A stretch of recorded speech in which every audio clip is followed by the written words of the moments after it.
So Dallas Sports Talk Radio 105.3 The Fan with a Browns-Cowboys trade idea.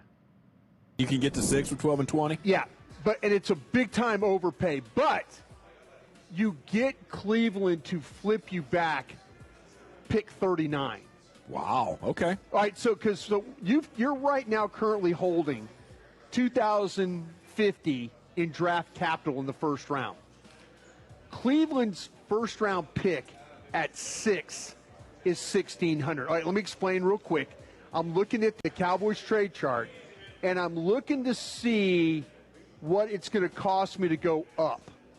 And roughly, it's going to cost me 450 points. So you got extra. Yeah, so the difference between, like, if I go all in with 12 and 20, Cleveland's got to make up 450 points. Solid second rounder. Right.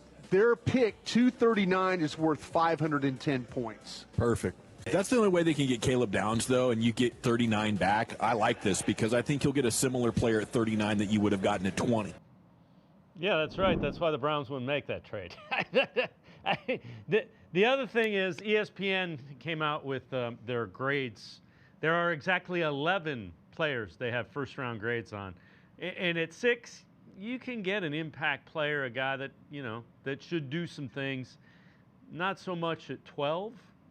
But if you want to do that and it's a 4th-round pick and not a 2nd-round pick, you might be able to talk me into that. It all depends on, see, here's the thing. The two positions in need that you have and it depends on what happens at the top of the board. I saw a board where Mayonoga is the tackle from Miami, as your, caller said.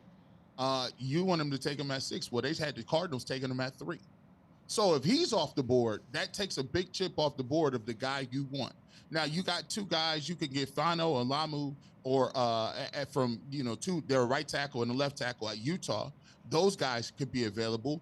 But if Jordan Tyson's off the board and Maui Noga's off the board and Carnell Tate's off the board, you're talking about, there's a potential that you come into a draft where you have number 6 and 2 first-round picks, and you don't get one of the top people on your board.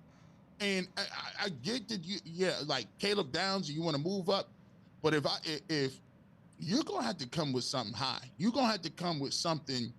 If you really think Caleb Downs is a generational player, as the Cleveland Browns, our goal is not to get the Dallas Cowboys generational players and then our guys are off the board. You're gonna have to come up there and figure something out.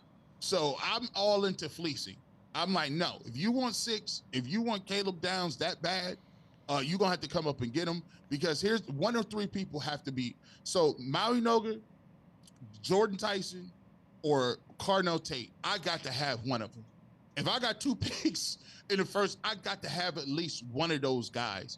And like you said, there are 11 guys they have with first-round grades on them.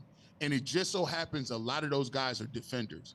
So that puts you at another position where we already know what we have defensively. And I know I like David Bailey. I like Caleb Downs. I like Arvell Reese. I love the defensive end from Bain. I like Reuben Bain. I like him out of Miami. But the Browns have a mandate. The Browns have to get a receiver, and they got to get offensive linemen. So we got to come away with anything we do. If they want to trade back, if it involves us not getting one of those 3 players, I'm not for it. Yeah, I'm with you. I don't think there's any way they can go defense at 6. You just can't. This offense needs too much.